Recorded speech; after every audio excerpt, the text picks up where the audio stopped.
बवाल के बाद एनडीए सरकार ने इन भर्तियों को रद्द करने के लिए यूपीएससी को पत्र लिखा है। बता दें, प्रधानमंत्री मोदी के निर्देश पर department of personal and training यानी डीओपीटी के मंत्री जितेंद्र सिंह ने यूपीएससी चेयरमैन को एक चिट्ठी भेजी, जिसमें इन भर्तियों को रद्द करने की बात कही गई।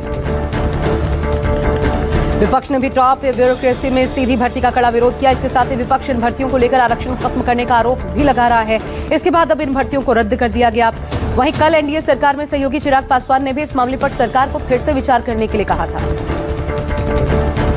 लेटरल एंट्री पर मोदी सरकार के कदम पीछे खींचने पर कांग्रेस ने ट्वीट किया। कांग्रेस ने लिखा, संविधान की जीत हुई, मोदी सरकार लेटरल एंट्री में बिना आरक्षण के भर्ती की साजिश कर रही थी, लेकिन अब इस फैसले को वापस लेना पड़ा है। एक बार फिर मोदी सरकार को संविधान के आगे झुकना पड़ा।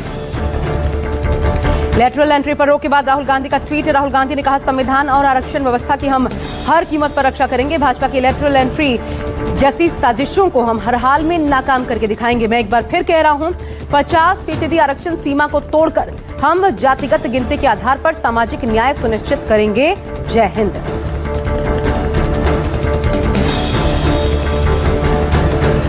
लेटरल एंट्री के मसले पर अब संविधान और आरक्षण विरोधी मोदी सरकार ने कृषि अनुसंधान और शिक्षा विभाग अंतर्गत विज्ञापित पदों की नियुक्ति में भी एकल पद के तहत विज्ञापन प्रकाशित किया है।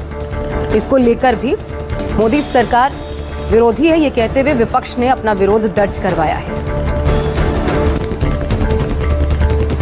महाराष्ट्र के बदलापुर में दुष्कर्म केस पर बवाल मचा। प्रदर्शनकारियों और पुलिस के बीच झड़प। पुलिस पर प्रदर्शनकारियों ने किया पथराव। डिप्टी सीएम फडणवीस के आदेश पर एसआईटी गठित। बदलापुर में 2 बच्चियों से यौन शोषण हुआ था।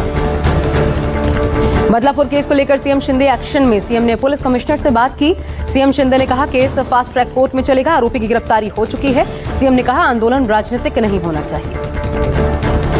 बदलापुर में हालात बेकाबू हो चुके हैं। घटना से नाराज प्रदर्शनकारियों ने लोकल ट्रेनों को रोक दिया। स्कूल में तोड़फोड़ की गई। पूरा शहर बंद कर दिया गया। पुलिस पर पथराव भी हुआ।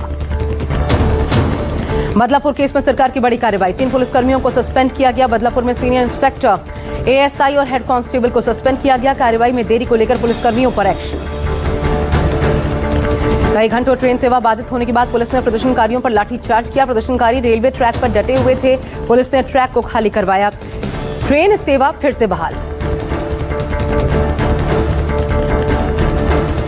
सुप्रीम कोर्ट में आज कोलकाता रेप मर्डर मामले पर सुनवाई हुई। मामले में लापरवाही और कवर अप करने को लेकर सुप्रीम कोर्ट ने ममता सरकार से लेकर पुलिस और अस्पताल प्रशासन तक सभी को फटकार लगाई। सुप्रीम कोर्ट ने सीबीआई को गुरुवार तक स्टेटस रिपोर्ट दाखिल करने के लिए भी कहा है। सुप्रीम कोर्ट ने कार्यस्थल पर डॉक्टरों की सुरक्षा के लिए नेशनल टास्क फोर्स यानी एनटीएफ के गठन का ऐलान भी किया। इसमें डॉक्टरों को भी शामिल किया जाएगा। वहीं Kolkata rape and murder case के लेकर पश्चिम बंगाल के राज्यपाल सीवी आनंद बोस ने आज उपराष्ट्रपति जगदीप धनखड़ से मुलाकात भी की। कोलकाता रेप कांड पर कल डोना गांगुली ने रैली का आह्वान किया है। प्रदर्शन में शामिल हो सकते हैं सौरभ गांगुली। सौरभ गांगुली ने प्रोफाइल को ब्लैक किया है। जघन्य कांड में अब आरोपी का पॉलीग्राफी टेस्ट होगा। दुष्कर्म और हत्या के आरोपी संजय रॉय के साइकोलॉजिकल टेस्ट के बाद अब उसका पॉलीग्राफी टेस्ट करवाया जाएगा। कांग्रेस नेता राहुल गांधी रायबरेली में दलित युवक अर्जुन पासी के घर पहुंचे। राहुल गांधी ने अर्जुन पासी के परिजनों से बातचीत की। राहुल गांधी ने कहा, जब तक न्याय नहीं मिलेगा तब तक पीछे नहीं हटेंगे। राहुल ने कहा, एक दलित युवा को मारा गया, पूरे परिवार को धमकाया गया, लेकिन यहाँ कोई कार्रवाई नहीं हो रही। मैं रायबरेली में दलितों की आवाज उठाने आया हूं। बीजेपी ने राज्यसभा उपचुनाव के लिए 9 उम्मीदवारों की सूची जारी की है। बिहार से मनन कुमार मिश्र को टिकट, हरियाणा से किरण चौधरी, ओडिशा से ममता मोहंता, राजस्थान से रवनीत बिट्टू, महाराष्ट्र से धैर्यशाली पाटिल, मध्य प्रदेश से जॉर्ज कुरियन प्रत्याशी होंगे। भारत के पूर्व प्रधानमंत्री राजीव गांधी की 80वीं जयंती आज। राहुल गांधी ने वीर भूमि पर जाकर श्रद्धांजलि अर्पित की। राहुल गांधी ने एक्स पोस्ट में लिखा, पापा आपकी सीख मेरी प्रेरणा है और भारत के लिए आपके सपने मेरे अपने। आपकी यादें साथ लेकर इन्हें पूरा करूंगा।